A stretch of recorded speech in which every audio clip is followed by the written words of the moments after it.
ಉಳಿಸೋಣ ಬೆಳೆಸೋಣ, ನಮ್ಮ ಮನೇಲಿ ಕನ್ನಡನೇ ಮಾತಾಡ್ತೀವಿ ಅಂತ ಶಪಥವನ್ನ ಮಾಡೋಣ. ಮಾಡ್ಬೋದಾ? ಮಾಡ್ಬೋದಾ? ಕನ್ನಡಾಂಬೆಗೆ, ಕನ್ನಡಾಂಬೆಗೆ, ಕನ್ನಡಾಂಬೆಗೆ. ಹಾಗೆ ಈ ಒಂದು ಕಾರ್ಯಕ್ರಮದಲ್ಲಿ ನಮ್ಮ ರಾಜ್ಯ ಉಪಾಧ್ಯಕ್ಷರಾದಂತಹ ಶಿವರಾಜ್ ಗೌಡ್ರು ಈ ಒಂದು ನಮ್ಮ ರಕ್ಷಣಾ ವೇದಿಕೆಯ ವತಿಯಿಂದ ಇವತ್ತು ಕನ್ನಡ ರಾಜ್ಯೋತ್ಸವವನ್ನು ಆಚರಣೆ ಮಾಡಿದ್ವಿ. ಈ ಒಂದು ಕಾರ್ಯಕ್ರಮಕ್ಕೆ ಆತ್ಮೀಯವಾದ ಸ್ವಾಗತ. ಮೇಡಮ್ ತನಿಷಾ ಮೇಡಮ್ ಅವ್ರಿಗೆ ಆತ್ಮೀಯವಾದ ಸ್ವಾಗತ. ಕೊಡಗಿನ ಬೆಡಗಿ ಆತ್ಮೀಯವಾದ ಸ್ವಾಗತವನ್ನ ಬಯಸ್ತೇನೆ. ವೇದಿಕೆಯ ಮೇಲಿರುವ ದೀಪವನ್ನ ಬೆಳಗಬೇಕು ಅಂತ ಈ ಮೂಲಕ ಕೇಳ್ಕೊಳ್ತೇನೆ.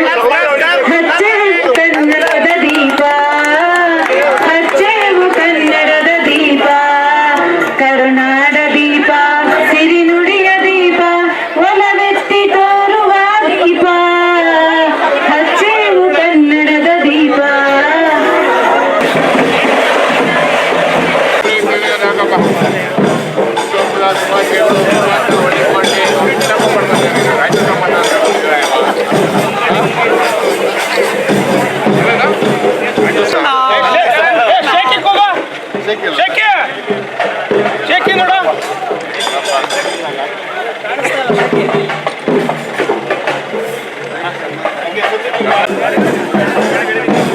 ಕರ್ನಾಟಕ ರಕ್ಷಣಾ ವೇದಿಕೆಯಿಂದ ಯಲಹಂಕ ಕ್ಷೇತ್ರದಲ್ಲಿ ಅನೇಕ ವರ್ಷಗಳಿಂದ ಕನ್ನಡ ನಾಡು ನುಡಿ ಜನಕ್ಕೆ ಏನಾದರೂ ಸಮಸ್ಯೆ ಬಂದಾವಾಗ ಕರ್ನಾಟಕ ರಕ್ಷಣಾ ವೇದಿಕೆ ಒಂದು ಹೃದಯ ಭಾಗದ ಶಕ್ತಿ ಯಲಹಂಕ ಕ್ಷೇತ್ರ ಅದ್ಭುತವಾದ ಸಂಘಟನೆಯನ್ನು ಮಾಡ್ತಾ ಬಂದಂಥ ನಮ್ಮ ಜಯಂತು ಮತ್ತು ಜಗದೀಶು ಮತ್ತು ಜಯಣ್ಣ ಅವ್ರ ಜೊತೆಗೆ ವಹಿಸಿ ಮತ್ತು ಅನೇಕ ಜನ ಹಿರಿಯರು ಈ ಹೋರಾಟವನ್ನು ಮಾಡ್ಕೊಂಡು ಬಂದಿದ್ದಾರೆ.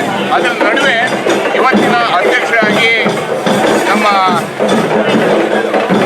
ಸಂದೀಪ್ ಅವರು ಇವತ್ತವರ ಜನ್ಮದಿನದ ಶುಭಾಶಯಗಳನ್ನು ಕೋರೋದ್ರ ಮುಖಾಂತರ ಅದ್ಭುತವಾಗಿ ಜಾನಪದ ತಂಡಗಳನ್ನು ಕಲಿಸೋದ್ರ ಮುಖಾಂತರ ಮೆರವಣಿಗೆಯನ್ನು ಮಾಡೋದ್ರ ಮುಖಾಂತರ ಯಲಹಂಕ ಕ್ಷೇತ್ರದಲ್ಲಿ ವಿಭಿನ್ನವಾದಂಥ ರಾಜ್ಯೋತ್ಸವವನ್ನು ಆಚರಣೆ ಮಾಡ್ತಾ ಇದ್ದಾರೆ. ಶುಭವಾಗಲಿ. ಕನ್ನಡ ನಾಡು ನುಡಿ ಜನವನ್ನು ಉಳಿಸ್ಕೋಬೇಕಾದ್ರೆ ನಾವೆಲ್ಲ ಯುವಕರು ಎಲ್ಲರೂ ಸೇರಿ ಒಟ್ಟಿಗೆ ಸಂಘಟನೆಯನ್ನು ಮಾಡೋದ್ರ ಮುಖಾಂತರ ನಾಡನ್ನು ಉಳಿಸ್ಕೊಳ್ಳುವಂಥ ಕೆಲಸ ಮಾಡಬೇಕಾಗುತ್ತೆ. ಇವತ್ತು ಯಲಹಂಕ ಕ್ಷೇತ್ರ ಅದ್ಭುತವಾಗಿ ಬೆಳೀತಾ ಇದೆ. ಈ ಕ್ಷೇತ್ರದಲ್ಲಿ ಹೊರ ರಾಜ್ಯದವರು ಹೊರದೇಶಗಳು ಬಂದು ಸೇರ್ಕೊಂಡಿದ್ದಾರೆ. ಇವತ್ತು ನೋಡ್ತಾ ಇದ್ದೀರ, ಮೊನ್ನೆ ಮಳೆ ಬಂದವಾಗ ನೀರು ತುಂಬಿದೆ ಅಂದರೆ ಅದು ನಮ್ಮ ಹೊರ ರಾಜ್ಯಗಳು ಬಂದು ಸೇರ್ಕೊಂಡಿರೋದಕ್ಕೆ ನೀರು ತುಂಬಿದೆ.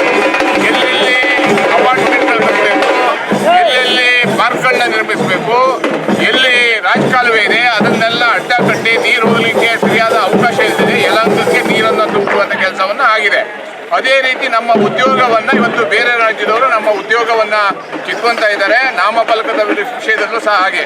ಆದ್ದರಿಂದ ಇವತ್ತು ನಾವೆಲ್ಲರೂ ಯುವಕರು ಸಹ ನಾವು ಕನ್ನಡವನ್ನು ಉಳಿಸೋದ್ರ ಮುಖಾಂತರ ಕನ್ನಡಿಗರ ಉದ್ಯೋಗವನ್ನು ಉಳಿಸ್ಕೊಳ್ಳಿಕ್ಕೆ ನಾವು ಶತಪ್ರಯತ್ನವನ್ನು ಮಾಡಬೇಕಾಗಿದೆ. ನಮ್ಮ ಭಾಷೆಯನ್ನು, ನಮ್ಮ ಸಂಸ್ಕೃತಿಯನ್ನು ಅದ್ರ ಜೊತೆಗೆ ಉಳಿಸ್ಕೊಳ್ಳುವಂಥ ಕೆಲಸವನ್ನು ಮಾಡೋಣ ಅಂತ ಹೇಳ್ತಾ ಇವತ್ತಿನ ರಾಜ್ಯೋತ್ಸವ ಯಶಸ್ವಿಯಾಗಿ ನಡೀತಾ ಇದೆ. ದೊಡ್ಡ ಮೆರವಣಿಗೆ ನಡೀತಾ ಇದೆ.